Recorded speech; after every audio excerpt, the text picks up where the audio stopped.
Hey, welcome to another edition of SOB, Standing on Business with Alicia Cooper.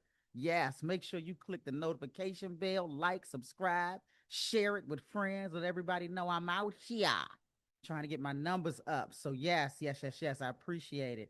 And episode 3 of Allen Iverson's documentary on Prime called Iverson. It was great. Episode 3 basically started with him becoming a pro rookie year and getting tested. Every level you go up, you're going to have to level up. And Allen was getting tested, but he was doing a great job. He won Rookie of the Year. You know, Philadelphia 76ers loved him and he loved them. So it was wonderful. I like watching the clips of his early days and how young he looked and had the energy of 50,000 people. So, yeah, but he had a problem. Allen was Allen. He kept it real. The NBA, David Stern, those guys did not like hardly anything about him but his play. They didn't like his attitude. They didn't like his swagger. They didn't like his wardrobe because it was just baggy clothes. They didn't like his cornrows, his do rag, his vernacular. Off the court, he couldn't do anything right, but on the court, yeah, he was a force to be reckoned with. So Larry Brown was his coach, and they were just butt heads all the time. Him and Larry Brown, they never saw eye to eye, and that was pretty apparent. Woo, it was a lot of that. Larry would complain to Pat Croce, one of the owners, and then Allen would complain, and so Pat had a meeting with both of them. He said, "Look, Allen's not getting fired, and you're not getting fired, Larry. So y'all got to figure this out." And so he mediated. By the end of that mediation, they were hugging each other and had a new mutual respect for one another because it had just been so contentious. But once they realized that all this is because both of them love the game as much as they do, and both of them want to win, they made up and started moving forward in a pretty good direction. They hugged it out in the end.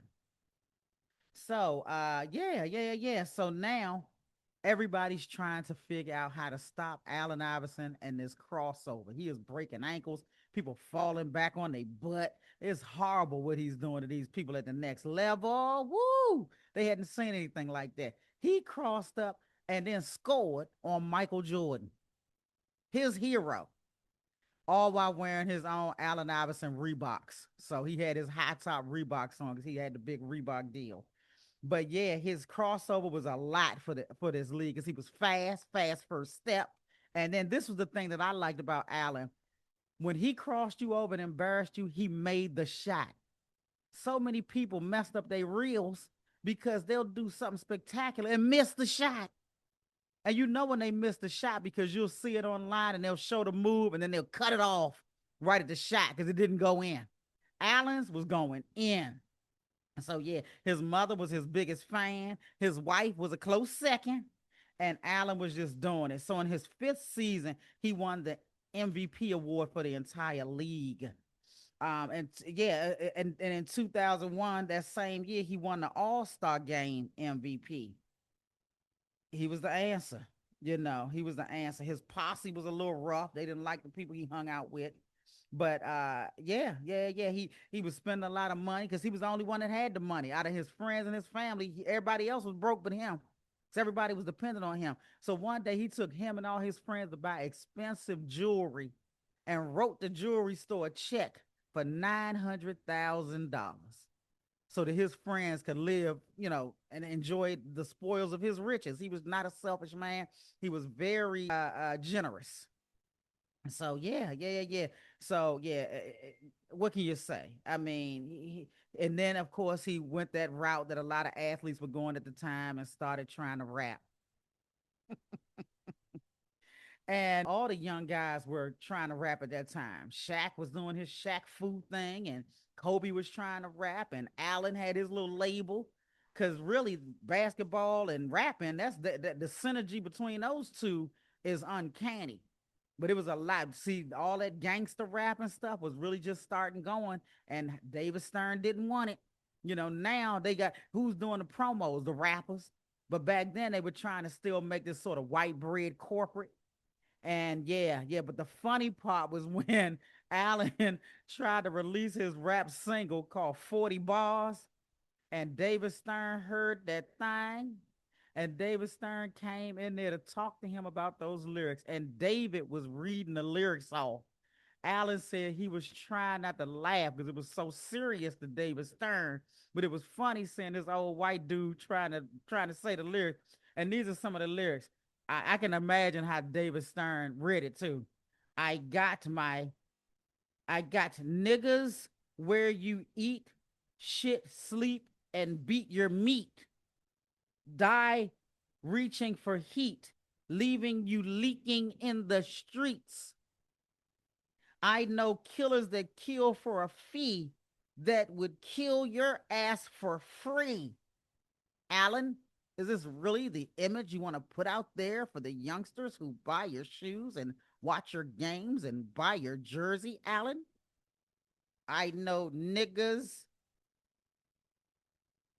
that kill for a fee that would kill your ass for free. Is that really the image you want to put out there? Is that what you want to project, Alan?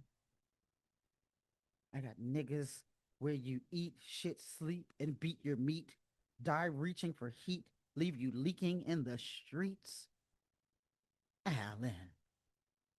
Needless to say, that never came out until like last year. But that was funny to me. Him talking about David Stern reading his lyrics back then.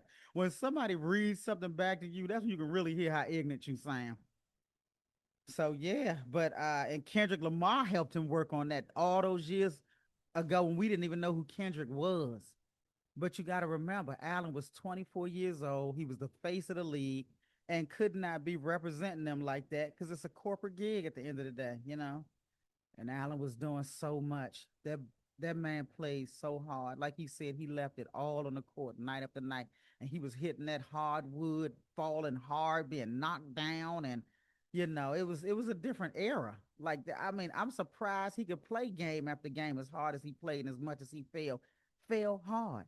And so he was trying to preserve some of his body. Unfortunately, one of his closest friends got killed, and he was supposed to hang out with that friend that night. And luckily for him, he did not. But he was going through a lot. They had lost the finals. His best friend got killed, and then he just didn't have it in him mentally and was missing a lot of practice. And historically he had been, not that big of a fan of practice, and that's when that whole thing came out. And see, now we would have mental health days. They didn't have mental health days in 2001. Now they have this thing that these multi-gazillionaires they don't even have to play for most of their contracts now. Allen, if he came along today, it wouldn't be a big deal. But they have this thing now called load management. Oh yeah, hunty.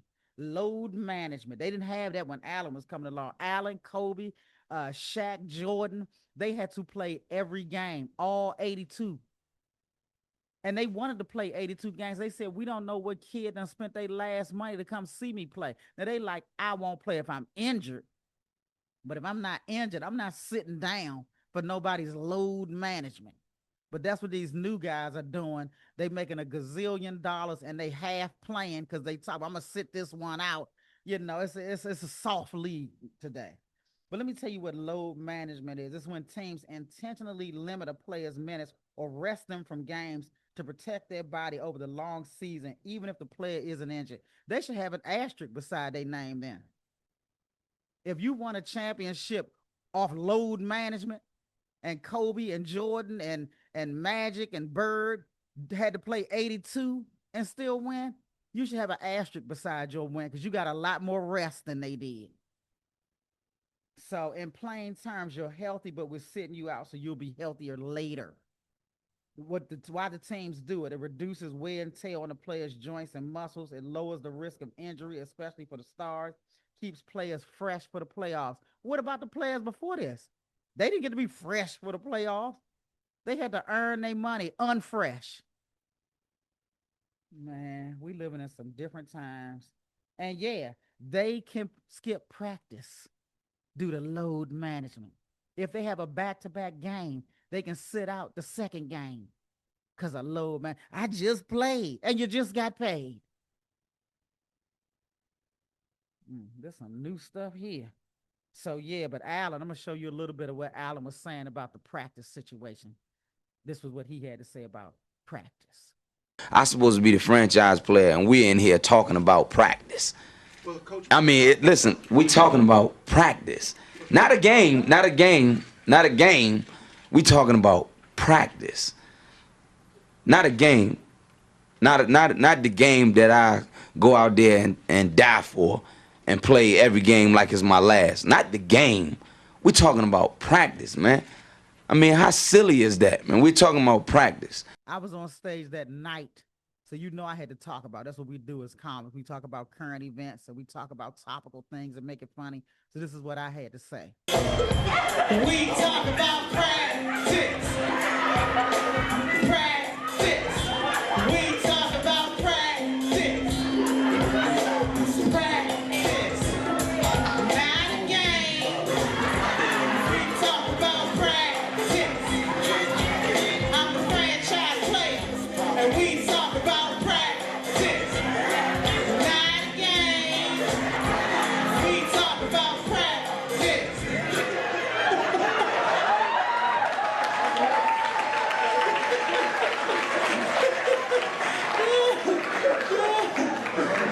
You know, he went to get his contract. He was like, where I'm playing at next season?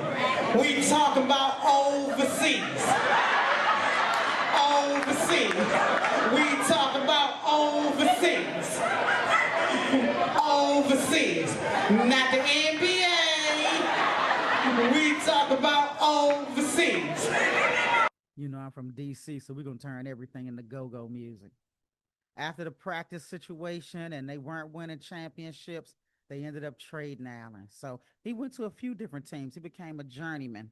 He went to Denver, Detroit, Memphis, and then he came back to Philly to close everything out and retire. And then he did a short stint over in Turkey. And then he's been gone from the game ever since. And the game still misses him. I mean, he had that dog in him. And even if they offered him load management, he wouldn't take it. You know, he's a rare breed, a dying breed. And you know, that blue collar. You know, he's from that blue collar. And after the game, you know, it took a toll on him because his whole existence had been athletics. So they said in the documentary that he had started drinking heavily and started gambling a lot and was spending a lot of money. Then he was very friendly to his loved ones, and the money started running out. But luckily for him, and his wife ended up leaving him because she was like, "Look, man, this is way too much for me." But he eventually turned it around, and that's the redemption story. And he's making good money. He was smart with his money. He did some because everybody hears about athletes going broke. He made a deal with Reebok where when he turns 55, he gets 34 million. So they put it in a trust. So he won't be broke. And then he makes $800,000 a year as the VP of basketball at Reebok, and Shaq is the president. How cool is that? How cool is that? Him and his wife are back together. You and I back together again. Got this world in a spin. So he and Tawana are back together again. He's a family man now. And yeah, I love it. And the way today's players react to him when they see him, it's like God just came in the arena. They love Allen Iverson. All the young guys tell him that he was their inspiration. Their eyes light up. I mean, it is just so wonderful to see the amount of respect and admiration that they have for the answer. Wow, it's a beautiful thing to see. So in 2014, they retired his jersey. In 2016, he was inducted into the Hall of Fame. In 2022, he was named to the NBA's top 75 team. That's the best 75 of all time. I don't know what number he was on the list, but he was honored and named one of the NBA's top 75. And in 2024, they put his statue out in front of the Philadelphia 76ers arena. Now, I ain't like that little statue. I'm going to show y'all that little statue right now. Look at this little statue. Look at this little thing. Why is he so small? They got him like the Gary Coleman Emmanuel Lewis statue. When they took the little thing off, the little drape off of it, he even looked at like, who this Hoppo? Who this man? It was yeah, they should have got a do-over on that thing. I guess they was trying to do a crossover or something. Yeah, it was swing and a miss on the Allen Iverson statue. So, but I really enjoyed it. And if you get a chance, go see it. It's three parts. This was part three. At the end, him and his family were all together. They was going to see his street that was named after him, Allen Iverson Way, and it ended on a positive note. So, yeah, he's in a good place right now.